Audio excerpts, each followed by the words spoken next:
Hello and welcome to Heather Broadbent's online violin studio. In this video I'm going to discuss something that a lot of violinists have to deal with, and a lot of times they don't know what is going on and what is causing the problem. So this video is going to be kind of the troubleshooting video for you and your whistling E strings. It's a problem many violinists have, and it's not necessarily all the time about the player. You can have a very, very good player and your E string still whistles.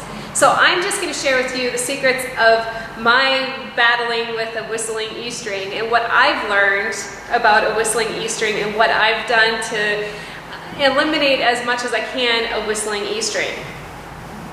First off, you want to make sure you find a string that is not known to whistle.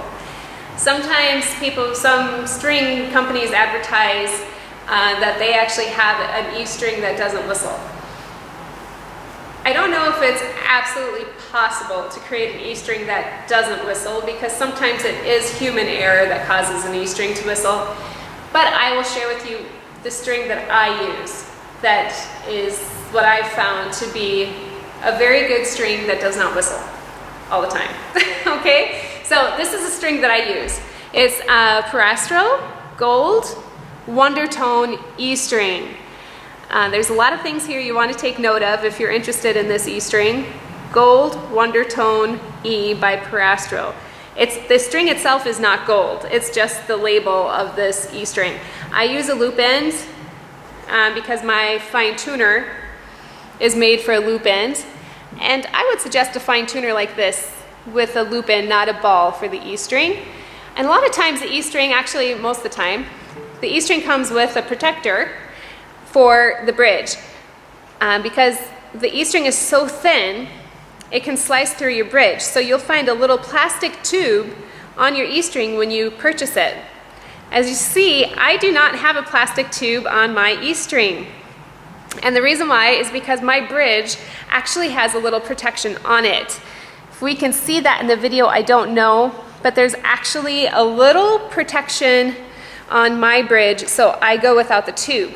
The reason why is because the tube kind of muffles the sound a little bit on the E string. So what I do is I cut the tube off my E string and just put it on my bridge because I have a protector. I don't suggest you cut that tube off if you do not have a protector on your bridge, because the string will actually wear through your bridge, and that's not good. So take your bridge to a luthier and ask to have a protector put on your bridge for the E string if you want to go tubeless. Okay, so that's the first thing about the E string. You want to make sure you have a good E string that doesn't whistle. Like I said, I don't know if it's possible to make an actual foolproof E string that doesn't whistle, but this is the one that I use that I enjoy, that doesn't whistle so much. Not to say it doesn't whistle. Okay, so let's talk about the different things that may occur to cause an E string to whistle. One, I have found weather contributes to a whistling E string. If it tends to be dry, the E string will whistle a little bit. So you can blame it on the weather, but you know, the weather changes, you have to be able to play without a whistling E string. The other thing to watch out for, when you play the E string, for example, when you cross over, do a string crossing to open E, you want to make sure, we had a little whistle there. And you want to make sure that you have weight. If you don't have weight, it will cause the string to whistle.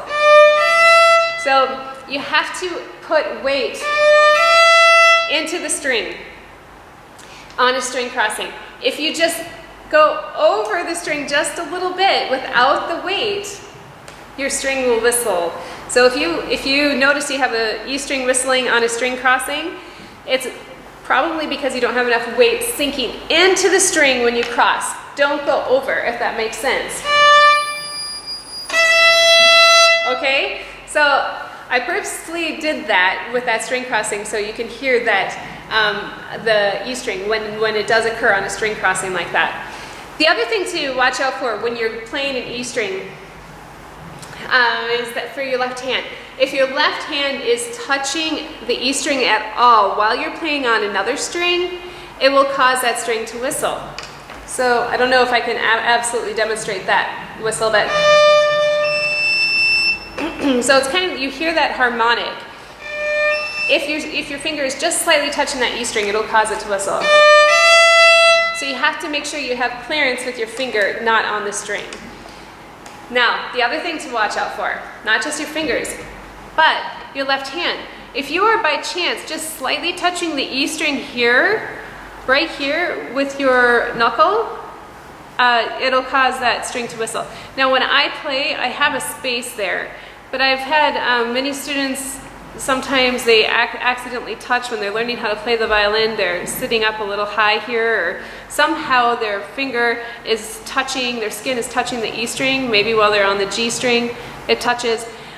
That's something you want to watch out for. So if you are touching just a little bit with this part of your hand on the E string, that'll cause it to whistle too. So, for review, what causes the E string to whistle? When you don't have enough weight on a string crossing, it'll cause the E string to whistle. If you're crossing over the string and not sinking in. Number one. Number two, if your finger is slightly touching the E string by accident while you're playing on another string, it'll cause the E string to whistle. 3, if the part of your hand is somehow accidentally touching the E string, it will cause that to whistle too. 4, the weather can be a contributing factor. So when you're practicing and your E string whistles, listen for and watch for all these things, all 3 of these things, the weather you can't control, but the other 3 things you can find out, okay, am I touching by accident that E string? So like I said, it's not 100% foolproof to not have a whistling E, but these are some things that you can do so it doesn't happen to you as often.